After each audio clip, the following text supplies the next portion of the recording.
김태호 변호사입니다. 오늘은 요즘에 헌법 위헌 심판도 제기된 바 있는 그 종부세에 대해서 한번 알아보도록 하겠습니다. 일단은 제가 종부세 관련 소송을 한 건 수임을 해가지고 지금 이제 연구 중에 있는데, 일단은 이제 종부세는 그 재산세 일종으로 뭐 일정 기준을 초과한 토지, 주택, 건물, 그러니까 부동산에 대해서 이제 국세청이 누진세율 적용해서 부과하는 세금입니다. 국세죠. 지방세가 아니라 국세. 그리고 여기 납세 의무자는 주택인 경우에는 자, 인별로, 그러니까 한 사람별로 전국 주택 공시가격 합계 6억을 초과하는 자. 그러니까 자기가 이제 한 사람이 가지고 있는 집의 공시가가 6억을 초과하거나, 그리고 1세대 1주택일 경우에는 11억 넘는 그 집을 가지고 있는 사람은 종합부동산세가 과세가 되도록 되어 있습니다. 예를 들어 서울 같은 경우는 거의 아파트 하나 가지고 있으면 거의 대부분 납세자가 되고, 뭐 지방이나 이런 데도 많이들 포함이 되실 것 같아요. 되셨죠? 그 다음에 이제 상가, 건물 같은 경우는 어떻게 되냐? 공시가격 합계액이 80억을 초과하는 자. 이런 경우는 이제 상가 공시가격이 80억이 넘는 경우는 이제 전국적으로 봤을 때는 별로 없죠. 지방 같은 경우는 거의 없다고 볼 수 있고, 서울, 강남이나 서울 쪽은 많이 있겠지만, 일단은 지방 쪽은 별로 없을 겁니다. 그래서 이제 여기 중요한 게, 제가 이제 말씀드리려고 하는 거는, 내가 이제 그 건물을 하나 가지고 있어요. 근데 공부상으로는 주택이란 말이죠.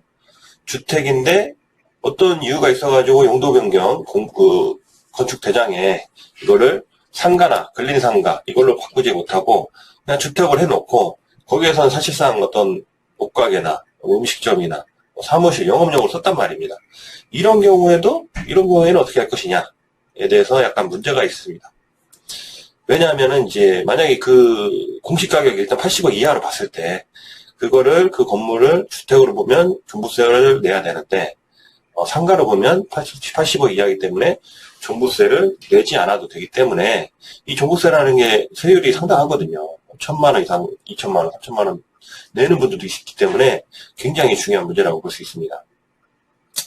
자, 이런 문제가 있다는 거고. 근데 이제 그러면 예를 들어서 납세자가 거의 보통 서울에 강남 쪽에 많이 살고 계시죠? 그런 걸로 가정을 했을 때, 자, 강남세무서 관할에 사는 A씨가 대전에 건물을 가지고 있습니다. 그런데 대전에 있는 건물이 공부상으로는 주택이지만 실질적으로 거기서 이제 상가로 쓰고 있는 경우죠. 이런 경우에는 어떻게 되냐?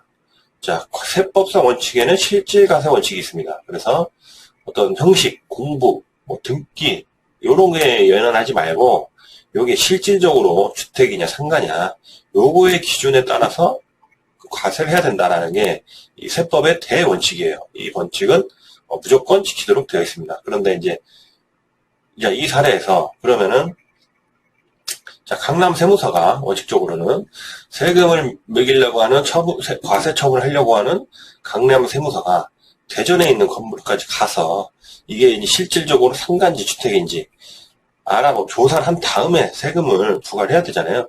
근데 현실적으로 그게 불가능하기도 하고 그렇기 때문에 일단 현실적으로 이 강남 세무서가 대전시 모 구청에다가 니네 그 관할에 있는 이 건물이 주택이냐 상가냐 이렇게 한번 과세 자료를 넘겨라 이렇게 요청을 합니다. 왜냐하면 세무서에서 다 건물 등기부 건축대장이 볼 수가 없으니까 이거를 일부 업무를 지자체에다가 위임한 걸로 보여요. 그러면 이제 대전시 구청이 당연히 이제 현장에 확인해야 되겠지만 또 이제 인력도 부족하고 예산도 부족하고 하니까 공부상으로만 보고 이건 주택이다 라고 해서 이 강남구 세무서에다가 이제 자료를 올리는 거죠. 그렇게 되면은 강남 세무서에서는 이거를 주택으로 보고 종부세를 부과 처분합니다. 그런데 이제 저희 의뢰인은 이게 억울하다. 왜냐면 그 지역이 이제 제가 아는 바로는 어떤 이유 때문에 다 그렇다는 거예요. 그 시내 쪽, 업무시설이 많은 쪽인데 거기가 이제 사실상으로는 그린 상가 시설로 다 공부가 바뀌었어야 되는데 지구단위 개발계획가 어떤 이런 이유 때문에 전부 다 그냥 주택인데 상가로 공부상으로는 주택이라는 거죠. 실질상으로는 근린상가로 공부상 변경이 돼야 되는데 공부상이 주택이 돼 있다. 뭐가 좀 괴리가 있는 거죠. 공부하고 실질하고.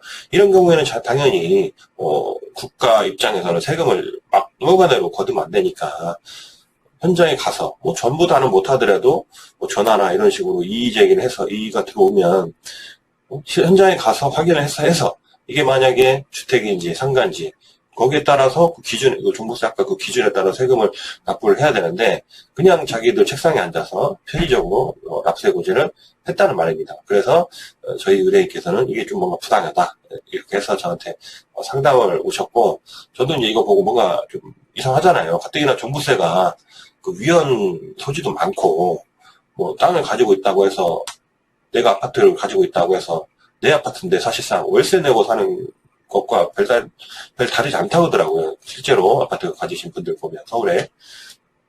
그러니까 어쨌든 위헌성이 높은 어떤 과세인데 이런 또 맹점도 있다는 겁니다. 공부하고 현실하고 다를 경우에 과세관청이 실질적으로 공주택인지 상가인지 확인을 해서 정확하게 매겼어야 되는데 그러지 않다는 거죠. 그래서 내지도 않은 세금을 내는 경우가 있다.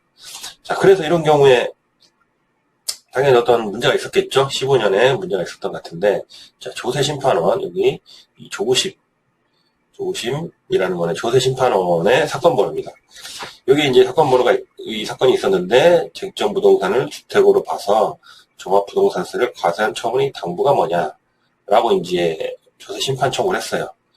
그랬더니 이제 요지 결정 내용은 뭐 기각인데 이유를 보면 자, 실질적으로 상가의 일부로 사용되었다고 볼 만한 증빙이 제시되지 아니한 점 등에 비추어 쟁점 부동산을 주택으로 보아 종합부동산세를 과세한 처분은 잘못이 없다. 역시 기각이죠. 일단은 조세심판원은 거의 대부분 그 세금 처분을 뒤집는 일은 없다고 봐야 됩니다.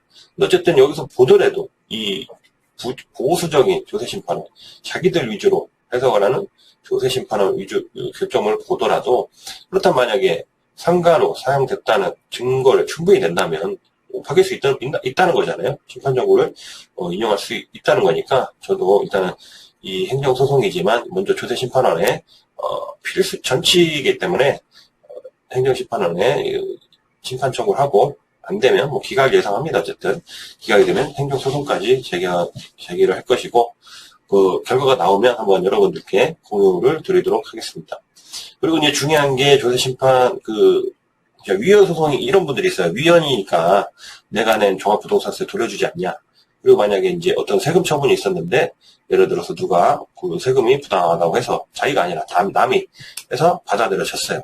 그래서 그 사람은 뭐 돌려받거나 내지 않았거나 그렇다 하더라도 이게 세금 같은 경우는 대부분의 국민들한테 처분을 매기고 많은 사람들한테 처분하는 거기 때문에 그 국가에서 뭐 위헌이나 그 처분이 무효다 이렇게 결정한다 하더라도 이 돌려주는 경우는 거의 없습니다. 원래는 잘못 걷은 세금이니까 돌려줘야 되겠지만 그렇게 되면 국가에서 돈이 너무 나가잖아요. 많이 빠져나가기 때문에 어떻게 해서라도 안 돌려줘요. 그래서 일단은 그 기간이 있죠. 처분이 있은 날로부터 90일, 안 날로부터 1년 안에 무조건 90일 안에, 일단 안 날로부터 90일 안에 기간 동안에는 무조건 이의신청이든 조세심판, 심판청구든 심사청구든 그다음에 그 이후에 행정소송이든 이런 절차를 거쳐야 자기 세금을 환급받을 수 있다라는 걸 명심을 하시기 바랍니다. 자, 이상으로 종합부동산세에 대한 어떤 쟁점에 대해서 실질적으로는 상가인데 공부상으로 주택일 경우에 종합부동산세를 어떻게 하느냐 이 부분에 대해서 지금 제가 소송을 하고 있다는 것을 있을 예정이라는 것을 말씀드렸고 저 영상을 참고하셔서 한번 본인도 부당하게 세금을 내는 게 있나 없나 한번 살펴보시기 바랍니다. 감사합니다.